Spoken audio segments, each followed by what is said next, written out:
আজকে আর রান্না না, আজকে নিয়ে এসেছি এমন একটি তেলের রেসিপি। এই তেলটি থেকে আমি এমন এমন উপকৃত হয়েছি যে কি বলবো, আপনাদেরকে মুখে ভাষায় প্রকাশ করে বলতে পারবো না যে এই তেলটি দিয়ে কি প্রকার উপকৃত হয়েছি। আমি একদম ডিটেলস আপনাদেরকে গল্পের মতো এটাকে আপনার সাথে শেয়ার করব, যেই গল্পটা আমার জীবনে বেস্ট একটি গল্প। সেটা হচ্ছে আমার ফ্যামিলি মেম্বার একজনের এরকম মাথা এমন খুশকি ছিল, প্লাস প্রচুর চুল উঠতো। আর খুশকিটার পরিমাণ কেমন ছিল আমি বলি, সেটা হচ্ছে মাথায় একদম চলটা ধরে ধরে খুশকি উঠতো। চুল উঠতে উঠতে মাথার চুল এত হালকা হয়ে গিয়েছে, একদম মনে হয় যেন টাক পড়ে যাবে এমন অবস্থা।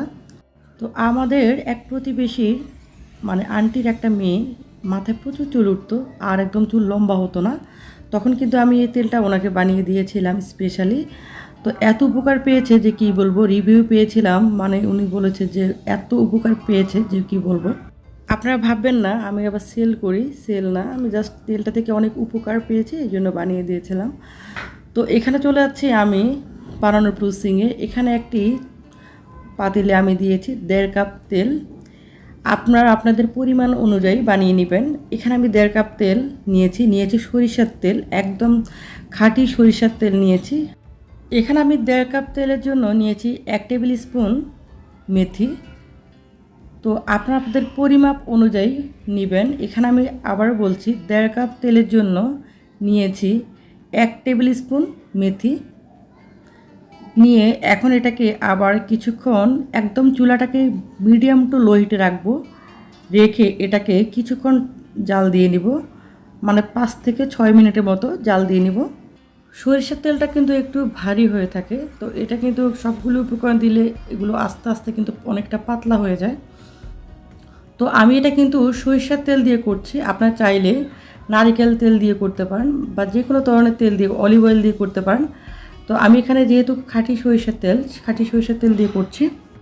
আমি যেভাবে এই তেলটা বানাচ্ছি এভাবে যদি প্রপারভাবে বানান তাহলে একদম নিশ্চিত বলতে পারি আপনার মাথা যদি খুশকিযুক্ত হয় এটা কিন্তু একদমই 100% মানে নিশ্চিত বলতে পারি একদম খুশকি মুক্ত হবে। আর আপনাদের যাদের চুল বড় হয় না, মানে অনেকের কিন্তু আমার দেখা অনেকেরই চুল কিন্তু একদম ঘাড় পর্যন্ত হয়, মেয়েদের কথা বলছি, চুল বড় হয় না, তাদের চুল একদম কোমর পর্যন্ত চলে আসবে। তারপর এখানে আমি দিয়েছি 1 টেবিল স্পুন কালিজিরা। যে কালিজিরাটা আমাদের প্রত্যেকের শরীরের জন্য খুবই উপকার। আর চুলের জন্য যে কী উপকার সেটা এই রেমেডিটা যখন বানাবেন তখনই বুঝতে পারবেন, বানিয়ে যখন ইউজ করবেন তখন আরও ভালো বুঝতে পারবেন। তো এখানে আমি মেথিটা দিয়ে 5 থেকে 6 মিনিটের মতো জাল দিয়ে নিয়েছি। আবার কালিজিরাটা নিয়ে আবার 7 থেকে 8 মিনিটের মতো এটাকে কিন্তু জাল দিয়ে নিয়েছি। একদম চুলাকে মিডিয়াম টু লো হিটে রেখে জাল দিয়ে নিলাম।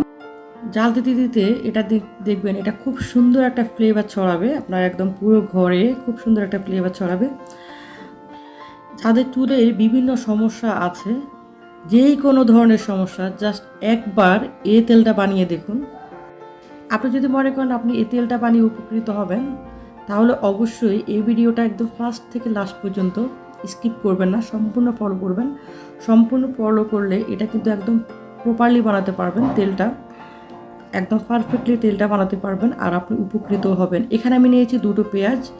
এখন এই পর্যায়ে 2টো পেঁয়াজ আমি কুচি কুচি করে দিয়েছি, তবে পেঁয়াজগুলোকে তো এখানে আমি কুচি করে দিয়েছি, আপনারা চাইলে ব্লেন্ড করে দিতে পারেন বা বেটে দিতে পারেন। তবে পেঁয়াজ দেওয়ার আর কিছু ট্রিক্স আছে, সেটা হচ্ছে আপনি অবশ্যই পেঁয়াজটা যে দিবেন এটা কিন্তু দেশি পেঁয়াজ দিবেন, একদম দেশি পেঁয়াজ যেগুলো ওগুলো দিবেন। আর পেঁয়াজ কাটার সময় অবশ্যই ধুয়ে কাটবেন না, আবার যখন পেঁয়াজের মানে স্কিনটা ফেলবেন তখন ধুবেন না। পেঁয়াজের মধ্যে কোনো প্রকার পানি লাগানো যাবে না। আর দেশি পেঁয়াজটা নেওয়ার বিশেষ কারণ হচ্ছে দেশি পেঁয়াজের মধ্যে কিন্তু ঝাঁঝ বেশি থাকে, যার জন্য তেলটার জন্য খুবই ভালো হবে দেশি পেঁয়াজটা।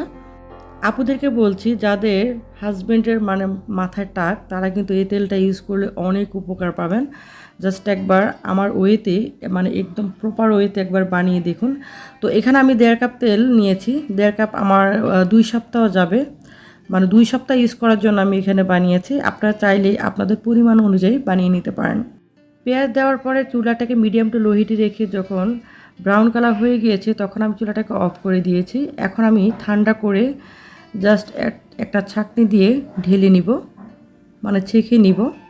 তো আমি উপকরণগুলো এখানে ছেঁকে নিচ্ছি। আপনারা চাইলে এই উপকরণগুলো তেলের সাথেও রাখতে পারেন, এতে করে উপকরণগুলোর যে গুণাগুণ এগুলো আরও ভিতরে তেলের মধ্যে ঢুকবে। অথবা আপনারা এভাবে আমার মতো ছেঁকে নিতে পারেন। প্র্যাকটিক্যালি আমি যে টিপস অ্যান্ড ট্রিপগুলো অ্যাপ্লাই করে উপকৃত হই, সেই টিপস অ্যান্ড ট্রিপগুলো আপনাদের সাথে শেয়ার করার চেষ্টা করি, যাতে আপনারা একটু হলেও উপকৃত হন।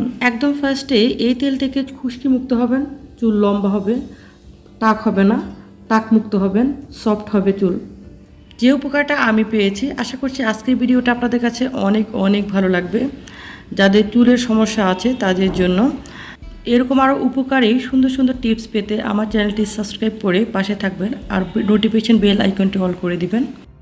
এতে করে আমি যখনই নতুন ভিডিও আপলোড দিব আপনি সর্বপ্রথম নোটিফিকেশান আকারে পেয়ে যাবেন। এটাকে ভালো রাখার জন্য বেস্ট হচ্ছে কাচের জার। কাচের জারের মধ্যে যদি রাখেন আপনার তেলটা অনেক সুন্দর থাকবে, ভালো থাকবে। এখন আমি বলে দিচ্ছি তেলটা দেওয়ার নিয়ম। এই তেলটা আপনি সপ্তাহে 2 থেকে 3 দিন দিবেন, আর যদি 3 দিন না পারেন সপ্তাহে অন্তত 2 দিন দিবেন। আর একেবারে যদি 2 দিন না পারেন একবার হলেও ইউজ করবেন। রাত্রে কী করবেন, চুলের গোড়ায় একদম ভালো করে অ্যাপ্লাই করবেন, একদম চুলের গোড়ায় ঘষে ঘষে ভালো করে দিবেন, দিয়ে পরের দিন সকালবেলা শ্যাম্পু করে ফেলবেন।